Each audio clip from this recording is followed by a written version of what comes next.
Ever noticed how giving her space can make her come back wanting you more than ever? It's not magic, it's psychology. In this video, I'm sharing the 3 powerful psychological triggers that make women crave you when you pull away. Watch till the end to unlock these irresistible secrets. Let's dive right into the psychology of why giving a woman distance can make her come back to you, possibly with more interest and desire than before. This isn't some magical strategy or game. It's rooted in psychology, specifically in principles that govern human attachment, desire, and motivation. We're going to unpack 3 main reasons why creating space can actually make her want you more, and I'll break each one down so you understand exactly how it works and why. So first, let's look at a psychological principle called loss aversion. This concept is powerful because it taps into the universal human tendency to fear loss more intensely than we enjoy gains. Loss aversion explains why losing something valuable often feels worse than the pleasure we get from gaining something of equal value. When it comes to relationships, this principle is even stronger. When someone important to us is suddenly removed from our lives, even if it's by our own choice, we start to feel that loss on a deep level, often in a way that catches us off guard. So, if you give a woman some distance, it's going to create a sense of loss, an awareness that she no longer has something she once did. And because of the way our brains are wired, this sense of loss can actually drive her to want to get back what she feels she's lost. That's you. Think about it. When you give her space, you're not only stopping your communication, but you're also taking away your attention, your energy, and your presence, which she may have come to rely on, consciously or not. Even if she doesn't admit it, your presence probably brought a sense of stability or comfort to her life. So when you're suddenly not there, she has to confront that void. This sensation is particularly strong if the distance was unexpected or if it wasn't her choice, because that introduces an element of uncertainty and even slight unfairness into the mix.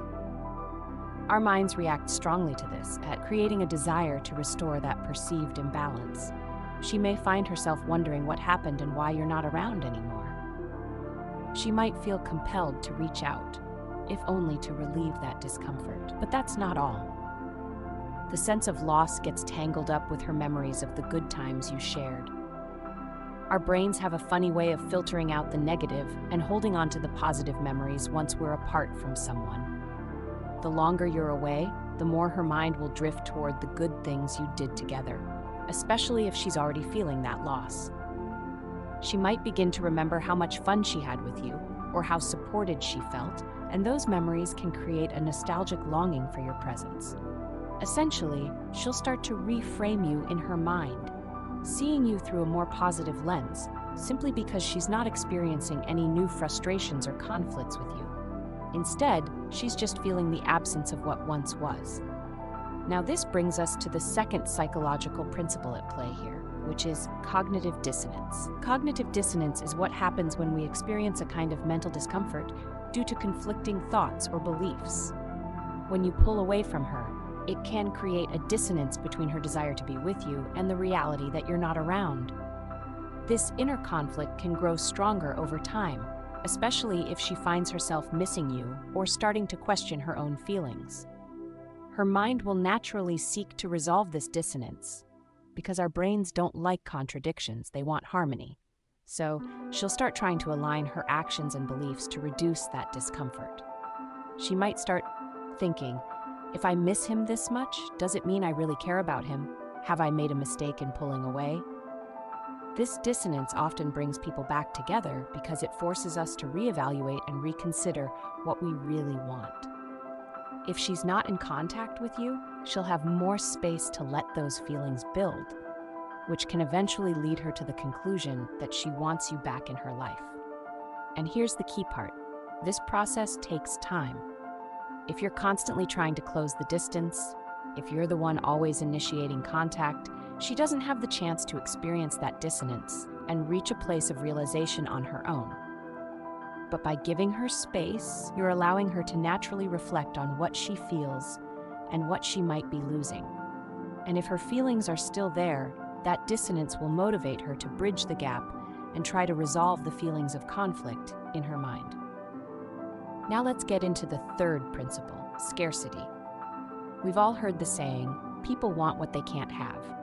This saying holds true because of the scarcity principle, which suggests that things we perceive as rare or difficult to obtain are often valued more highly. When you're constantly available, she knows she can have your attention whenever she wants, which, ironically, can make your presence feel less special. But when you create distance, suddenly you're not as accessible as you once were, and that inaccessibility makes you seem more desirable. Think about this from a psychological standpoint. When you're no longer available at the drop of a hat, your presence becomes more precious and intriguing. Suddenly, there's a sense of mystery around you, an allure that wasn't there when you were always around. She starts to wonder what you're up to, who you're spending time with, and why you're no longer reaching out. It's human nature to be more interested in things that are less accessible to us. And by stepping back, you're creating a sense of scarcity that can increase her desire to reconnect with you. This is why it's so crucial to use this time apart wisely. If you're just waiting around, hoping she'll come back, you're missing out on an opportunity to make yourself truly scarce in a valuable way. Instead, use this time to focus on personal growth and becoming the best version of yourself. This doesn't mean you need to make drastic changes, but rather, it's about putting energy into areas of your life that bring you joy and fulfillment. Pursue hobbies you're passionate about, set new goals for yourself, spend time with friends, and focus on your well-being. When she sees that you're thriving and happy without her, it sends a powerful message. It shows her that you're self-sufficient and that your happiness isn't dependent on her presence. This approach has a psychological impact on her as well. By building your own life and sharing that joy, whether through social media, mutual friends, or simply through your own energy, you become a person who's inherently attractive. We're naturally drawn to people who are confident, fulfilled, and passionate. When she perceives you as someone who's living fully, it intensifies the feeling of scarcity because you're no longer waiting around. Instead, you're pursuing your own goals and passions, and that's something anyone would want to be a part of. Moreover, by focusing on yourself, you're also preventing the buildup of resentment or frustration that can come from waiting on someone else's validation or attention. This keeps you in a place of confidence and strength, which is incredibly attractive. Confidence born from self-assurance, rather than from needing someone else's approval, is like a magnet. It draws people in, often without you even trying. So, let's bring it all together. By giving her space, you're activating these three powerful psychological principles. Loss aversion, which makes her realize what she might be losing. Cognitive dissonance, which encourages her to resolve the conflict between her feelings and her actions. And scarcity, which makes you seem more valuable and desirable. All of this creates a situation where she feels drawn back to you in a natural and genuine way.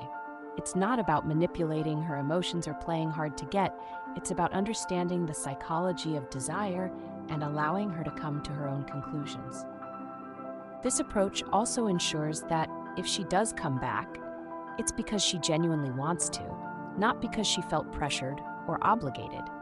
And if she doesn't come back, you've still used that time to improve yourself, build confidence, and become a person who's genuinely attractive and fulfilled. Either way, you're winning because you've invested in yourself and learned to be comfortable with who you are.